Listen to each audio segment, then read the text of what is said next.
Hello friends, સ્વાગત છે તમારું અર્ચનાની વાનગીમાં. ને આજે હું અહીંયા બનાવીશ દાળ ચોખાના પરફેક્ટ માપ સાથે આપણે ઘરે ખીરું બનાવી અને ખીરાનો આથો લાવ્યા વગર ગ્રીન મસાલા ઇડલી બનાવી અને એની રેસીપી હું તમને શેર કરીશ. અને મારો વિડીયો પસંદ આવે તો વધારેમાં વધારે શેર કરજો અને મારી ચેનલને સબસ્ક્રાઈબ કરવાનું ભૂલતા નહીં અને વિડીયોને તમે એન્ડ સુધી જોતા રહેજો. તો મેં અહીંયા દાળ ચોખા પહેલેથી પલાળીને રેડી કરી દીધા છે. આ રીતે વાટકીના માપ પ્રમાણે 2 વાટકી ચોખા અને અડધી વાટકીથી થોડી ઓછી અડદની દાળ લઈ અને પલાળી 5 કલાક પહેલાં રેડી કરી દીધી છે. તો હવે આપણે મિક્સર જાર લઈ લઈશું. એમાં થોડા દાળ ચોખા એડ કરી અને પાણી એડ કરી અને સરસ એવું સ્મૂથ ખીરું પીસીને રેડી કરી દઈશ. આ રીતે હું બધા જ દાળ ચોખા પીસી અને ખીરું રેડી કરી દઈશ. પાણીની જગ્યાએ જો તમે છાશ લેવા માંગતા હોય તો પણ ચાલે, પણ મેં અહીંયા પાણીનો ઉપયોગ કર્યો છે. તો હવે આપણે અહીંયા ગ્રીન મસાલા ઇડલી બનાવવાની છે. એના માટે મેં 4 લીલા મરચાં, 2 આદુના ટુકડા, પાલક સરસ ધોઈ સમારી લઈ લીધો છે, સરસ ફ્રેશ કોથમીર ધોઈને લઈ લીધી છે. મરચાં જો તમે વધારે લેવા માંગતા હોય તીખાસ માટે તો પણ લઈ શકો છો. તો આ બધાને આપણે એક મિક્સર જારમાં એડ કરી દઈશું અને થોડું એવું પાણી એડ કરી સરસ એવી સ્મૂથ પ્યુરી બનાવી અને એને પણ રેડી કરી અને એક બાઉલમાં નીકાળીને સાઈડમાં આપણે રાખી દેવાની છે. તો થોડું એવું પાણી અંદર એડ કરી અને એને બંધ કરી અને સરસ એવી હું પ્યુરી બનાવી દઈશ.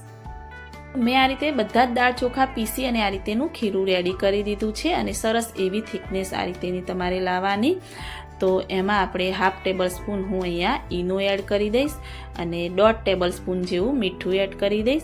મેં ઈનો એટલા માટે એડ કર્યો છે કે આપણે ખીરાનો આથો લાવ્યા નથી, તો ઈનો એડ કરવાથી સરસ એવી ઇન્સ્ટન્ટ ઇડલી સોફ્ટ એવી બનીને રેડી થાય છે.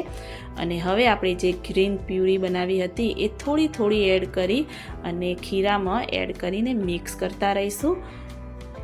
તો આમાં હવે બીજા કોઈ જ મસાલા આપણે એડ કરવાના નથી. આ રીતે ગ્રીન પ્યુરી અંદર એડ કરી અને સરસ એવું મિક્સ થઈ જાય બંને વસ્તુ ત્યાં સુધી એને આપણે મિક્સ કરતા રહીશું. તમે જોઈ શકો છો કે સરસ એવો આપણો કલર આવી ગયો છે.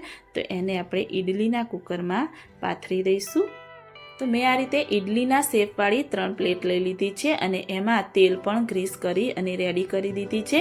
તો એમાં આપણે જે ખીરું બનાવ્યું છે એ અંદર થોડું બધા જ ખાનામાં આપણે પાથરી દઈશું અને રેડી કરી દઈશું. આ રીતે હું બધી જ પ્લેટમાં ખીરું પાથરી અને પહેલાં રેડી કરી દઈશ. તો મેં અહીંયા ગેસ ઓન કરી અને કુકર રાખી દીધું હતું. અંદર પાણી થોડું એડ કરી દીધું છે. પાણી થોડું ગરમ થઈ જાય એટલે આ રીતે બધી જ પ્લેટ આપણે અંદર રાખી દેવાની છે અને ગેસની ફ્લેમ આપણે ફૂલ એવી રાખી અને આને 20 મિનિટ સતત એને થવા દેવાનું છે, વચ્ચે ખોલવાનું નથી.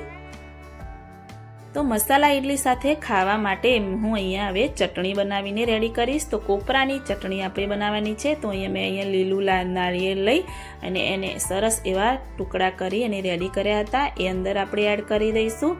તમે માપ પ્રમાણે ચટણી બનાવી શકો છો. અહીંયા 5 મેં સૂકું લસણની કળી લઈ લીધી, 2 લીલા મરચાં, 2 આદુના ટુકડા લઈ લીધા, એ પણ આપણે અંદર એડ કરી દઈશું. અને ચણા મેં અહીંયા ફોલીને લઈ લીધા છે. તમે દાળિયા પણ લઈ શકો છો. 1/2 ટેબલ સ્પૂન આપણે અંદર મીઠું એડ કરી દઈશું. અડધા લીંબુનો રસ અંદર એડ કરી દઈશું. તો તમે લીંબુનો રસ અંદર એડ કરી અને સરસ એવી આપણે આની ચટણી પીસી અને રેડી કરી દઈશું. તો થોડું એવું પાણી આપણે અંદર એડ કરવાનું છે અને એને સ્મૂથ એવી પીસી અને આ રીતેની રેડી કરી એને એક બાઉલમાં નીકાળીને સાઈડમાં રાખી દઈશું. તો 20 મિનિટ થઈ ગઈ છે. તો હવે આપણે કુકર ખોલીને ચેક કરી લઈશું. તો ઇડલી આપણી સરસ ફૂલીને રેડી થઈ છે. આ રીતે ચપ્પાની મદદથી ચેક કરવાનું, ચોંટે નહીં તો આપણી ઇડલી સરસ બનીને રેડી થઈ છે. એને હું અહીંયા બહાર નીકાળી અને 10 મિનિટ સુધી ઠંડી થવા દઈશ, પછી આપણે એને નીકાળીશું. હવે આપણી ઇડલી ઠંડી થઈ ગઈ છે. તો હું અહીંયા આ રીતે ચમચીની મદદથી બધી જ ઇડલી એ નીકાળી અને એક પ્લેટમાં લઈ લઈશ.